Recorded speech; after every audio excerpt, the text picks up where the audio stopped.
Hello students, now next topic is example based on work measurement. So first we have solved example number 1. એક્ઝામ્પલની શરૂઆત કરતા પહેલા આપણે standard time કઈ રીતે find out કરી શકીએ. So how determination of the standard time. So first of all આપણે basic એના જે પણ કંઈ ઇક્વેશન છે આપણે થોડાક લખી નાખીએ, રાઇટઅપ કરી લઈએ.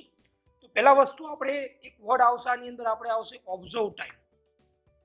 ઓબ્ઝર્વ ટાઈમ જેને આપણે શોર્ટમાં કહીએ છીએ ઓટી. હવે આ ઓટી શું છે? It is the time directly recorded by the stopwatch by work study man observing the activity of the operator.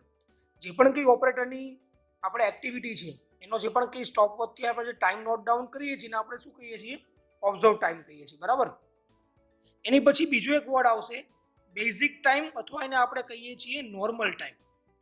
Basic time or normal time, બરાબર. આ કઈ રીતે ફાઇન્ડ આઉટ થાય? So it is calculate time of the activity of the operator taking into account is rate of performance. જે પણ કંઈ worker કામ કરે છે એનું આપણે જે પણ કંઈ રેટ ઓફ પરફોર્મન્સ છે, બરાબર, એટલે કે આપણું જેને કહી શકીએ ઓબ્ઝર્વર રેટિંગ અને જે સ્ટાન્ડર્ડ રેટિંગનો રેશિયો, બરાબર, એના ફોર્મમાં આપણે આ શું કરી શકીએ? બેઝિક ટાઈમ ફાઇન્ડ આઉટ કરી શકીએ. તો બેઝિક ટાઈમ કઈ રીતે ફાઇન્ડ આઉટ થાય? તો basic time is equal two observe time into observation rating upon standard rating. જે નોર્મલી કેટલું હોય છે? 100% આપણે લઈએ છીએ. ઓબ્ઝર્વેશન રેટિંગ મીન્સ કે જો ઓબ્ઝર્વ રેટિંગ આપણે કરીએ છીએ અને આપણે શું કહીએ છીએ? ઓબ્ઝર્વેશન રેટિંગ કરીએ છીએ, બરાબર. નાવ એની પછી જે એક વર્ડ ઇમ્પોર્ટન્ટ છે આની અંદર એ છે rating factor.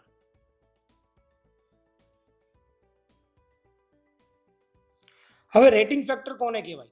So rating factor it is the comparison of the actual performance with the some standard or normal performance, બરાબર, કે જે વર્કરનો આપણે મેઝર કરીએ છીએ. આપણી પાસે ઓલરેડી પ્રીવિયસ આપણે વિડીયોની અંદર આપણે જોયું જ છે કે ચાર્ટ કઈ રીતે આપણે ડિફાઇન કરીએ છીએ સ્ટાન્ડર્ડ રેટિંગનો, બરાબર, અને જે ઓબ્ઝર્વ રેટિંગ છે કઈ રીતે આપવામાં આવે છે. તો રેટિંગ ફેક્ટર જો આપણે ડિફાઇન કરવું હોય તો આપણે રીતે કહી શકીએ rating factor is equal two observe rating upon standard rating, જે નોર્મલી 100% આપણે લઈએ છીએ. તો આપણે એવું કહી શકીએ કે basic time is equal two observe time into rating factor, જો બરાબર છે. ઓકે, ના એની પછી આપણે જે એક વર્ડ સમજવાના છે એ છે અલાઉન્સીસ, બરાબર. હવે અલાઉન્સીસ તો આપણે ડિફરન્ટ ટાઈપ ઓફ અલાઉન્સીસ આપણે ઓલરેડી પ્રીવિયસ જોઈ જ ગયા છીએ કે જે રીતે આપણે અલાઉન્સીસ એડ કરીએ છીએ. Allowances mean it is the time to value added on the basic time of the operator to provide the worker with an opportunity to recover from the psychological effect of the carrying out specific work under the specific conditions, બરાબર. જે પણ કંઈ અમુક time માટે relaxation ટાઈમનો જે આપણે આપીએ છીએ વર્કરને, અલાઉન્સીસ આપણે એડ કરવા જ પડશે બધાની અંદર, બરાબર. પણ ખાસ આપણે અલાઉન્સીસમાં ધ્યાન રાખવાનું છે કે allowances is always consider as a percentage of the basic time. Suppose 10% આપણે અલાઉન્સીસ એડ કરીએ છીએ તો કોનું એડ કરીએ છીએ આપણે અલાઉન્સીસ? તો કે બેઝિક ટાઈમનો આપણે 10% આપણે અલાઉન્સીસ એડ કરીએ છીએ, બરાબર. અને છેલ્લે આપણી પાસે વસ્તુ જે આવે છે એ છે સ્ટાન્ડર્ડ ટાઈમ. સ્ટાન્ડર્ડ ટાઈમ, બરાબર છે. હવે સ્ટાન્ડર્ડ ટાઈમ કઈ રીતે ફાઇન્ડ આઉટ થાય? તો બેઝિક ટાઈમ પ્લસ અલાઉન્સીસ, બરાબર.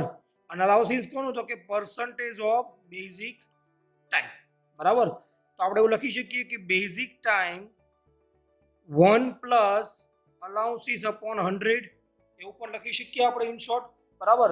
તો આ રીતે આપણે જે પણ કંઈ સ્ટાન્ડર્ડ ટાઈમ છે આપણે ફાઇન્ડ આઉટ કરવાનો હોય છે. હવે એના બેઝ ઉપરના જે ન્યુમેરિકલ છે આપણે સ્ટાર્ટ કરીએ છીએ. હવે ખાસ યાદ રાખજો, જે સ્ટાન્ડર્ડ ટાઈમની અંદર તમને જો પણ કોઈનો એવરેજ ટાઈમ બે વસ્તુના આપ્યા હશે, એક મેન્યુઅલ આપ્યા હશે અને એક મશીન એલિમેન્ટના આપ્યા હશે, તો ઓલવેઝ આપણે મેન્યુઅલ એલિમેન્ટ છે એનું જ આપણે જે પણ કંઈ બેઝિક ટાઈમ ફાઇન્ડ આઉટ કરવાનો છે.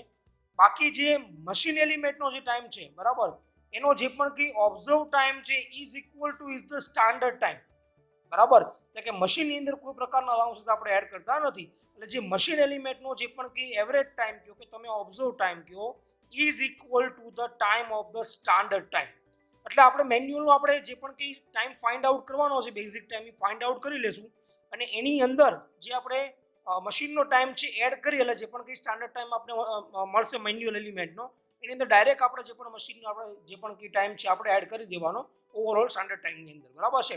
તો આપણી પાસે એક ન્યુમેરિકલ અહીંયા આપેલો છે. ન્યુમેરિકલ બહુ ઇઝી છે એકદમ, કે વી find standard time using following data. આપણે ડેટા આપેલો છે એના ઉપરથી આપણે શું કરવાનું છે, આપણે સ્ટાન્ડર્ડ ટાઈમ ફાઇન્ડ આઉટ કરવાનું છે, બરાબર છે. તો આપણે ફર્સ્ટ અહીંયા આપ્યો છે average time of the machine element, બરાબર. તો એને અત્યારે આપણે ઘડીક વાર સાઈડમાં રાખીએ છીએ because which is the same as observe time, બરાબર. જેને આપણે સ્ટાન્ડર્ડ ટાઈમ ઓફ ધ મશીનનો આપણે કહી દેવાનો છે. Average time is equal to standard time of the machine, બરાબર. Now average time of the manual element, બરાબર. તો એનો પહેલા આપણે ફાઇન્ડ આઉટ કરીએ. So let us we have calculate the first basic time of the manual element, બરાબર. So basic time for manual element, બરાબર, એને આપણે શું કેવી રીતે કરશું, તો કે observe time into rating upon standard rating,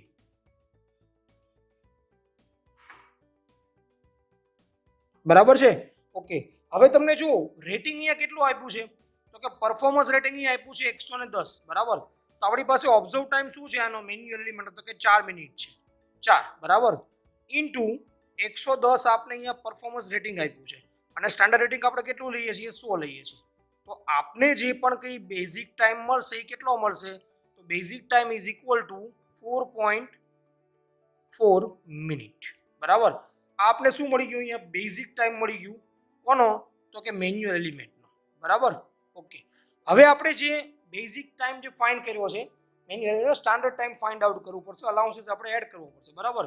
તો આપણે ફાઇન્ડ આઉટ કરીએ સ્ટાન્ડર્ડ ટાઈમ, બરાબર, ફોર મેન્યુઅલ એલિમેન્ટ.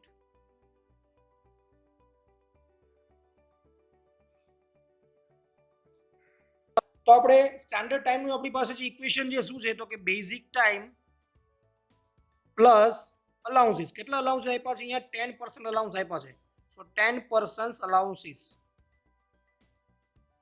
બરાબર. ઓકે, બેઝિક ટાઈમ શું મળ્યો આપણે, 4.4. પણ મેં તમને વાત કરી હતી કે 10% અલાઉન્સીસ કોનું લેવાનું, તો કે બેઝિક ટાઈમનું લેવાનું, બરાબર. તો 4.4 ઇન્ટુ 10 અપોન 100 એવું લખી શકીએ. એટલે આપણે જે પણ કંઈ સ્ટાન્ડર્ડ ટાઈમ મળશે કેટલો મળશે, સ્ટાન્ડર્ડ ટાઈમ મળશે 4.84 મિનિટ, બરાબર. એ કોનો ટાઈમ મળ્યો આપને, standard time for the manual element, બરાબર. એને આપણે જરાક લખી નાખીએ એની અંદર. ઓકે, હવે જો આપણે સ્ટાન્ડર્ડ ટાઈમ મેન્યુઅલ એલિમેન્ટનો મળી ગયો છે, આપણે ઓવરઓલ સ્ટાન્ડર્ડ ટાઈમ ફાઇન્ડ કરવાનો છે. મેં તમને વાત કરી કે મશીનનો જે એવરેજ ટાઈમ છે શું હશે, એનો સ્ટાન્ડર્ડ ટાઈમ હશે, બરાબર. તો આપણે કંઈ કરવાનું નથી, બે વસ્તુ આપણે ડાયરેક્ટ એની અંદર એડ કરી દેવાની છે, બરાબર. એટલે કે આપણો જે ટોટલ તમારે જો ફાઇન્ડ આઉટ કરવો હોય, ટોટલ સ્ટાન્ડર્ડ ટાઈમ, બરાબર. તો આનો કેટલો આવ્યો છે, 4.84 અને મશીનનો કેટલો હતો, 6, બરાબર. તો કેટલો થઈ ગયો આપણી પાસે, 10.84 મિનિટ. આ તમારા ન્યુમેરિકલનો ટોટલ જે તમારો સ્ટાન્ડર્ડ ટાઈમ છે એ તમને ફાઇન્ડ થઈ ગયો, સ્ટાન્ડર્ડ ટાઈમ, બરાબર. તો આ રીતે આપણે ન્યુમેરિકલ જે છે એ સોલ્વ અહીંયા કરી શકીએ. Now example number 2 base on work measurement. તો અહીંયા તમને એક્ઝામ્પલની અંદર 5 એલિમેન્ટ આપેલા છે. એક એલિમેન્ટ 4 સાયકલની અંદરનો ટાઈમ નોટ ડાઉન કરેલો છે સ્ટોપ વોચથી, જેને આપણે નોન ફ્લાયબેક સિસ્ટમથી આપણે જે પણ ડિફાઇન કરેલો છે. તો આપણે આ શું કરવાનું છે, આ ન્યુમેરિકલની અંદર આપણે ફાઇન્ડ આઉટ કરવાનો છે સ્ટાન્ડર્ડ ટાઈમ ઓવરઓલ, બરાબર. તો ન્યુમેરિકલમાં જોઈએ 5 આપણને એલિમેન્ટ આપેલા છે, બરાબર. એક એક એલિમેન્ટનો આપણે સાયકલ ટાઈમ આપેલો છે. તો element type in minimum 4 cycle operation and observe by the stop watch. Take rating of element. હવે ખાસ કરીને રેટિંગ આપેલા છે ફર્સ્ટ, થર્ડ એન્ડ ફિફ્થ. એનું રેટિંગ લેવાનું છે આપણે, કેટલું લેવાનું છે, 110 લેવાનું છે, બરાબર. ઓકે, અને 2 અને 4નું આપણે જે રેટિંગ લેવાનું છે કેટલું લેવાનું છે, 100%, બરાબર. So calculate the standard time for the operation, total allowance is 15% આપણે બધા માટે લેવાનું છે, બરાબર. તો ફર્સ્ટ આપણી પાસે જુઓ સાયકલ આપણે આપેલા છે 4 ઓબ્ઝર્વેશન આપેલા છે એક એલિમેન્ટના. તો ફર્સ્ટ આપણે શું કરવું પડશે, so we have find the average cycle time of the each element from the 4 cycle. Okay, so first element of the average cycle ટાઈકલનો આપણે ફાઇન્ડ આઉટ કરીએ, બરાબર. તો ફર્સ્ટ એલિમેન્ટ એવરેજ ટાઈમ, આપણે ફાઇન્ડ આઉટ કરીએ, બરાબર. તો આપણે પહેલાં જોઈએ 1.5, 1.5, 1.3 એન્ડ 1.4, બરાબર. તો એવરેજ ટાઈમ કઈ રીતે ફાઇન્ડ આઉટ થાય? બધાનો સમ લેવાનો, 1.5 પ્લસ 1.5 પ્લસ 1.3 પ્લસ 1.4, બરાબર, ડિવાઈડ બાય 4. તો આપને જે ફર્સ્ટ એલિમેન્ટનો એવરેજ ટાઈમ મળશે એ કેટલો મળશે? સો 1.425 minute.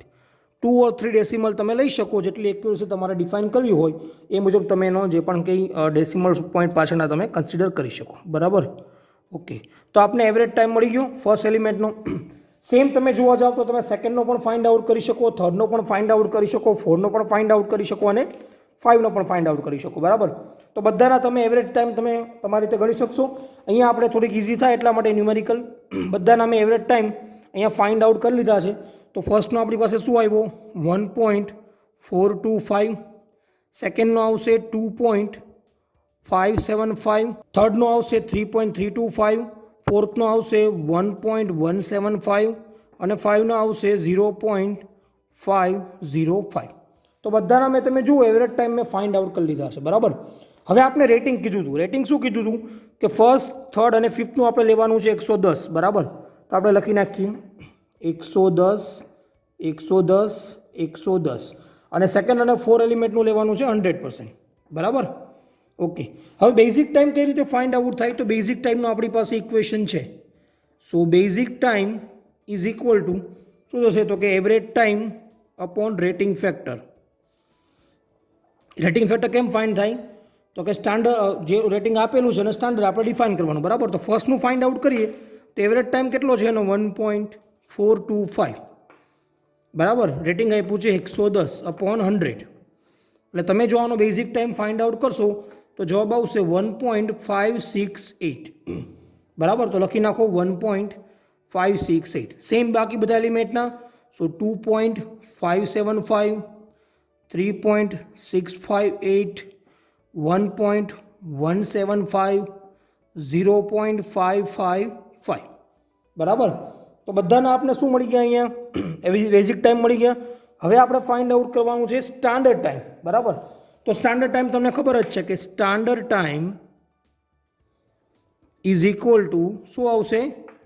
Basic time plus allowances.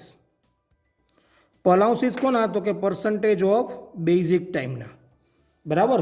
Okay, તો અહીંયા બેઝિક ટાઈમ આપણી પાસે શું છે? પહેલા એલિમેન્ટનો બેઝિક ટાઈમ છે 1.568. ઓકે, અલાઉન્સીસ બધામાં કેટલું લેવાનું છે? કીધું છે 15, બરાબર.